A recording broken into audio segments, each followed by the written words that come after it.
प्रभु मुद्रिका मिली मुख माई, जल्दी लांगी गए अजरज नाहि। हनुमान चालीसा की जब भी मैं ये सुंदर सी चौपाई पढ़ता हूं, बोलता हूं या फिर सुनता हूं, तो मेरे मन में एक मजेदार सा किस्सा याद आता है। तो आप भी सुनिए कि वो किस्सा क्या है। एक बार एक गांव में राम कथा चल रही होती है। तो बड़ा सा पांडाल लगा हुआ होता है जो कि श्रोताओं से भरा हुआ होता है। एक महाराज होते हैं जो कि राम कथा कर रहे होते हैं, पहुंचे हुए संत होते हैं।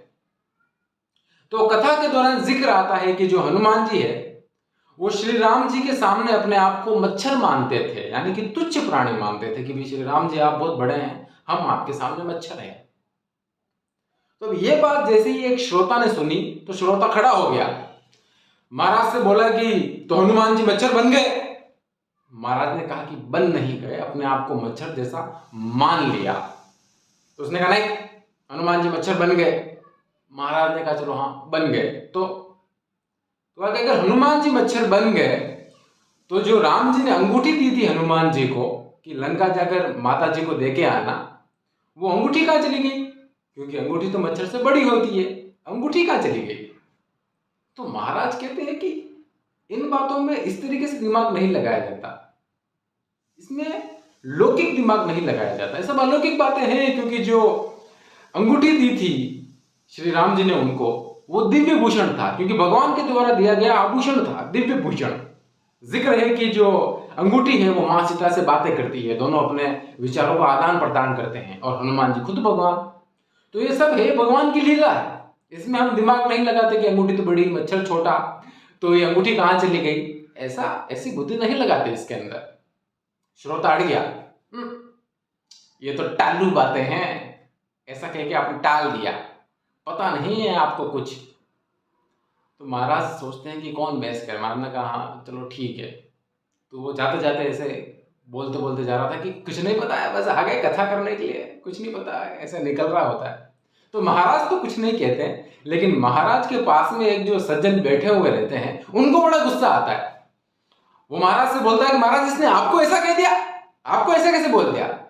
महाराज कहते हैं कि अरे कोई बात नहीं, कुछ लोग ऐसे होते हैं जो कि उनके नेत्र खुले हुए नहीं होते, वो ऐसी बातें करते हैं। उन्होंने कहा नहीं, आपको कैसे कह दिया, इसको इधर बुलाओ, इससे हम बात करेंगे। महाराज ने कहा लेकिन कथा तो आप नहीं करते, कथा तो मैं करता हूं, आप क्या बातें करेंगे? उसने कहा नहीं बुलाओ, ऐसे लोगों के लिए कथा मैं ही करता हूं।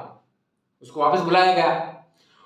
उसने कहा कि तुम क्या पूछ रहे थे महाराज से, अंगूठी कहां चली गई? हाँ बताओ अंगूठी कहां चली गई? उसने कहा कि देखो जो लंका में जो लोग थे वो 52 गज के थे, कहाँ थे? उनके शरीर पहाड़ों जितने बड़े हुए थे, पहाड़ जितने बड़े थे, कहाँ थे? अब इसका जिक्र रामचरितमानस में मिलता है, हाँ मिलता है। अब तुम ही बताओ, वो पहाड़ जैसे लोग, उनके शरीर में हमारे तुम्हारे शरीर में लगने वाले मच्छर क्या बिगाड़ेंगे? कहता हाँ भी कुछ नहीं बिगाड़ सकते। तो उनके शरीर के हिसाब से, उनकी साइज के हिसाब से मच्छर होने चाहिए कि नहीं होने चाहिए? हाँ होने चाहिए। फिर वो कहता है कि अब उनके इतने बड़े बड़े शरीर, पहाड़ जितने जैसे शरीर, तो उनके शरीर में लगने वाले मच्छर कम से कम बिल्ली जितने बड़े तो होंगे, बिल्ली जितने बड़े तो होंगे।